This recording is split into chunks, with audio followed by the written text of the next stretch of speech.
So first of all, thanks a lot for joining me on this podcast. Really means a lot. I know you're a really busy guy, so it means a lot for you to give me some of your time.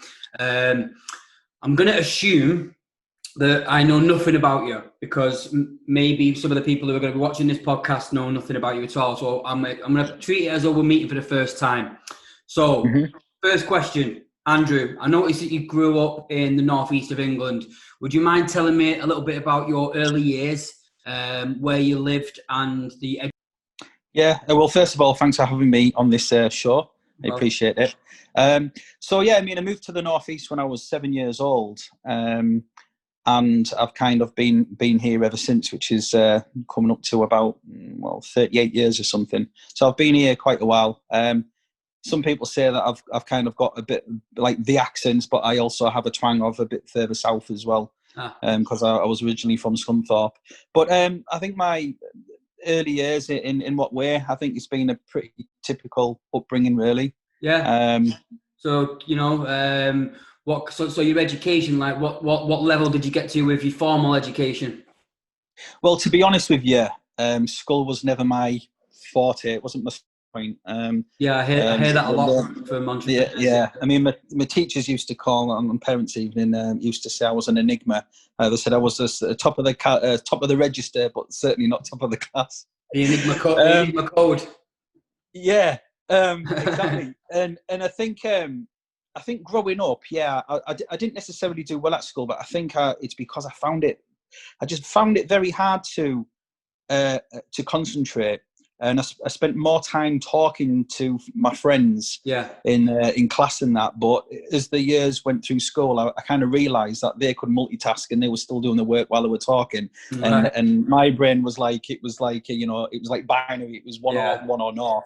And I think I was talking, but I didn't do really great at school. Didn't excel. Didn't do particularly great in my exams. But did you go to did you go to college or university after that? I did go to college, but a similar thing happened there. I passed one college course, and I went to do I think it was a BTEC in sort of computer science, programming, things like that. And again, I think what happened there is I was hitting that funny age where you get into the age of where you can maybe go for a pint and things, and because it's a bit, you have more freedom in college. They allow more freedom than you get at school. You're not at school, you're at school, and that's it. With college, you wear what clothes you want, and you can go into the town. And then what would happen is, there'd be a group of us. Oh, we'll go here, and we'll have got the snooker hall, and then I basically found I was lagging behind. I went into one class, and they were designing circuit boards. And I walked in and I was like, what the hell is this? I've obviously missed too much. So I kind of left college then, and I went and studied computer-aided design. So I did my 2D and 3D, and I qualified in those. And that it wasn't so much it was like it's like a placement type training place. It wasn't college, but it was a training centre. So I done that, but then I basically ended up working for the family business, which is my father. Well, that brings me nicely to my next question. So I wanted to ask you about your early career. So what kind of jobs that you did as a younger man before you sort of started becoming a bit more entrepreneurial? Yeah, well, during my college, I basically had a part-time job at a DIY store. But after kind of doing my computer-aided design and college and things, worked for the family business, and my father actually created kind of a job for me because it was a promotional printing company. So it was all promotional gifts, pens, printed umbrellas, with branded and things on, but like larger numbers. It wasn't like It wasn't like a Vistaprint type thing. So you were sort of almost getting into the sort of internet marketing thing from that early stage with sort of, I'm assuming there was a website and there was that's it. So it was like a natural progression to move. Yeah, I think the very first taste of sort of websites is I did organise for a website to get built, and the company was sort of specialist. I mean, it was all different sort of search engine tactics back then. It was all building gateway pages and things, and I was fascinated with that. And I remember sat in my office, and I was just checking stats constantly, but it was Dogpile search engine and Alta Vista, and it was like the early ones, before this predated Google. So that's definitely where it kind of started for me. With the online type of journey, Right. But yeah, I basically done graphic design, and I was a full-time sort of graphic design artist. Redrawing logos and creating artwork for a range of. I think our product range was like 35,000 promotional products. Right, cool. That we could supply. Wow. Yeah, so obviously different designs and layouts. So and I did enjoy that, but. I also done sales as well. So I used to travel. We used to deal with some big companies. The NHS was a big customer. BP, Huntsman, Petrochemical.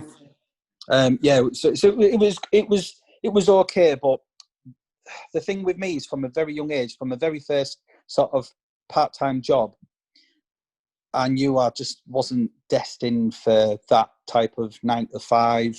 Yeah. Working for someone else. I knew I wanted something different from an early age. Yeah. I think from around the age of sort of 15, 16. And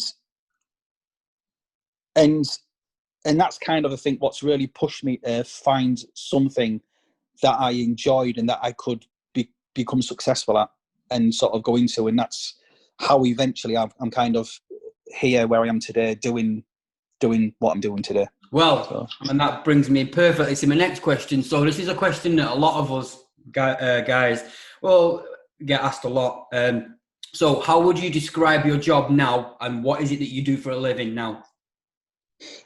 Describe, well, I used to say internet marketing, or IM, but in truth, it's software. Yeah. So I develop software that I sell access to, or licenses to, or accounts to, all around the world. And affiliate marketing, email marketing. So it's kind of like the business that never sleeps. I think when you do anything that's purely related to the internet and software and sales pages and SaaS products, software as a service. I think it's just kind of a business that never sleeps. But with that comes a lot of flexibility. I think the flexibility in this type of business is there if you want it. Yeah. And if you want it to be more structured and you want staff and everything else and run it more like a traditional business, then I think that option's there as well. But I'm very much, I like to kind of do this on my own. And I like to be on my time. I don't like to have things scheduled. Yeah, of course, yeah. Well, that again brings me really nicely the way the questions are working out. So what kind of things do you like to do for fun or to relax? Fun or relax? Well, I have. The question's not really about routine, but the first thing I do every morning. Yeah, I'm gonna come to routines. This is more about hobbies, what you do to unwind. What you do with your spare time. At the minute, especially with the pandemic and everything, it's more. I go out walking with my dog. Yeah, I like to go for a pint. A beer as well and meet up with friends. I know you've got a motorcycle as well, and you. Yes, I have. To be honest, I didn't ride it much this summer, so hopefully get out on it more next summer. But yeah, that's nice that's purely a summer type thing. I don't go out in the living in, obviously, as you know, England. It's not like being in California. Definitely. So the roads are always we have that kind of 5 months of the year in England where the roads never dry out. They're just always wet and damp from the morning, and and it lingers all this. So it's not biking. To me, should be a more make it as safe as you can, and for that you need the dry weather really. Yeah. But yeah, it's good fun. I like the speed. Do you have any daily routines? Any kind of structure to your days, or things that you do out of habit? In a positive way, sort of the things that you do that help you to be able to function at your peak performance, if you like. Yes, I do. First of all, I get to bed at a reasonable time. When I say a reasonable time, I'm not saying I go to bed at 8 o'clock at night or 9 o'clock at night and go to sleep. But I do like to make sure, I'm not one of these anymore where I'll be up certainly midweek until 1 or 2 in the morning or working late. I'm a morning person. I'm more productive in the morning. I feel the best I feel at my best in the morning as well. I'm a morning person. And so what I do generally every morning is wake up between 6 and 1:15. I have an alarm set for 1:15. If I don't, I usually wake up just before, which is funny how, the body kind of works like that. Clock, yeah. But at the very least, alarm goes off at 1:15. I don't press snooze. It's the worst thing you can do. Straight out of bed. Put your brain in that with a 50-minute sleep cycle or something like that. Straight out of bed, make the bed. It's the only way. Yeah, well, generally, I just give myself 5 minutes. So usually I'll pick my phone up. I might check messages or sales stats or just anything for 5 minutes. As soon as it hits 20 past, I'm straight in the shower. And something I always do as well, which might seem quite minor, but it's something I certainly do this last few months, and I think it helps your mindset as well, is I always, no matter what, I always make my bed in the morning. So when my curtains open and I leave that bedroom, I already feel like I'm kind of like organised for the day. And then I get up and go to I get to the gym for 7 o'clock. I leave the gym at about 8 o'clock. Come back, go on a dog walk. A decent dog walk, and you get some fresh air in the lungs, get the blood pumping again, get it moving. And also it's good for the dog. The dog enjoys it. But it's just, do you know what it is? By the time you get back and maybe I make a coffee and I sit down at my office, I already feel like I've accomplished a lot at that stage. And I've got everything out the way, like my health type of things, training. I think that's so important for starting a day off well, starting a work day, especially when you work from home and you run your own business, just having those sort of having that feeling of accomplished something before you even start your day, just really sort of gets you rocking for the day ahead.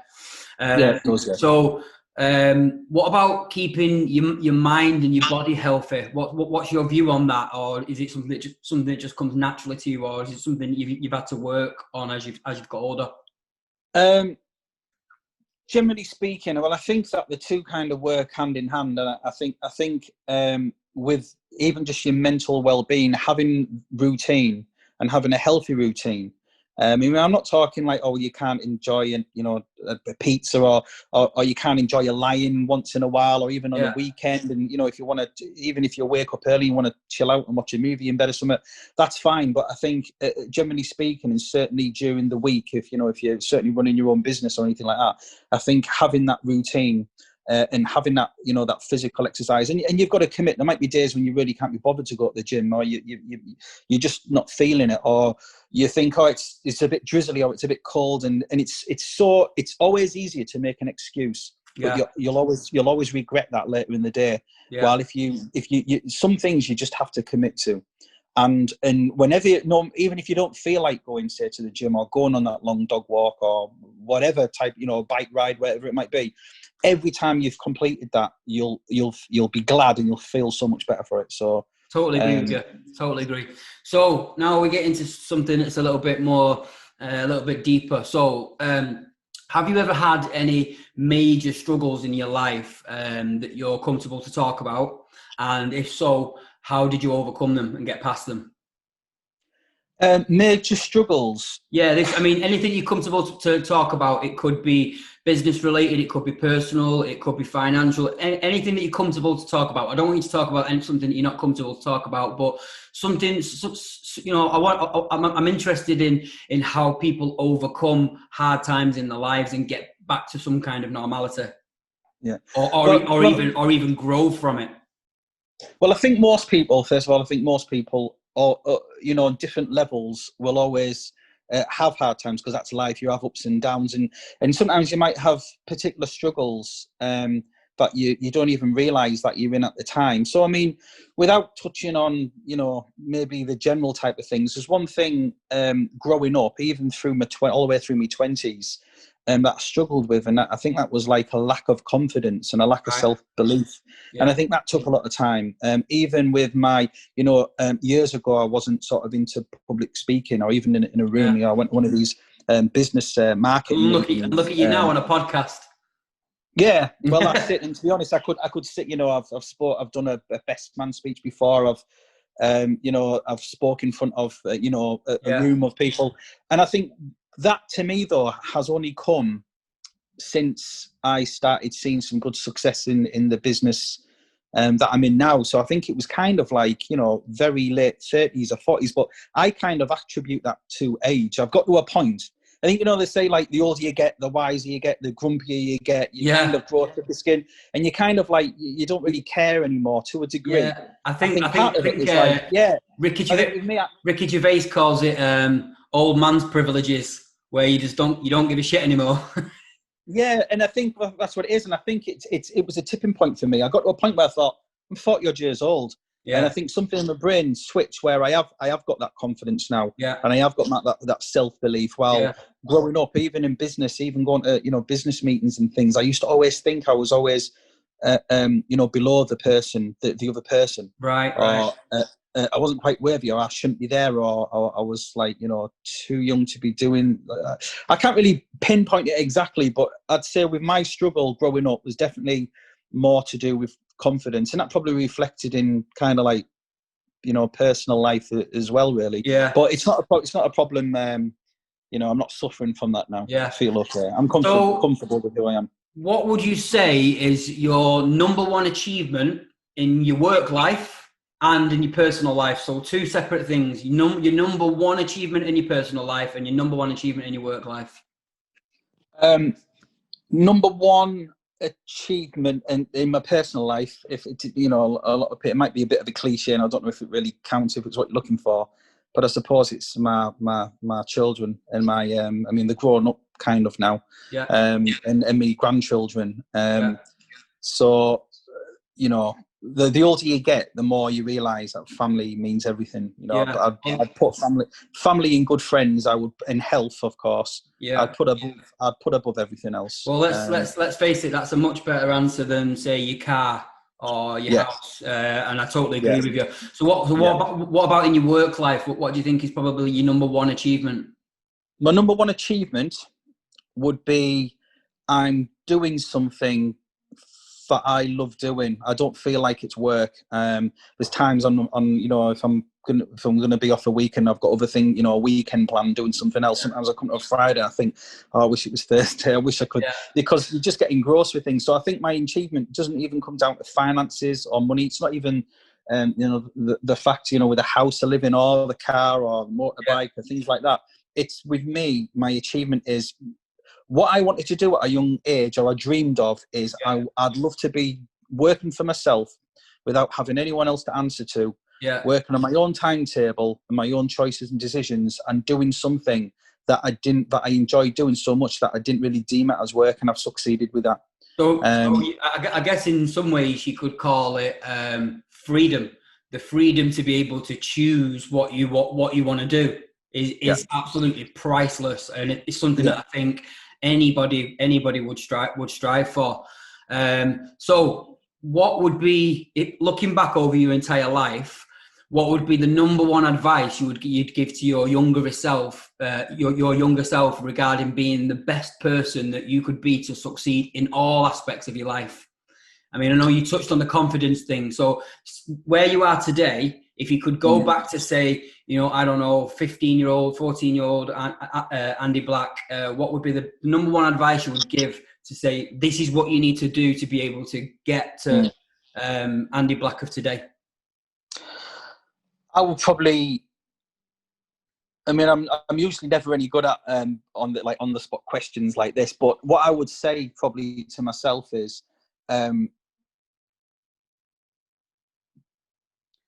I guess forget the confidence issue.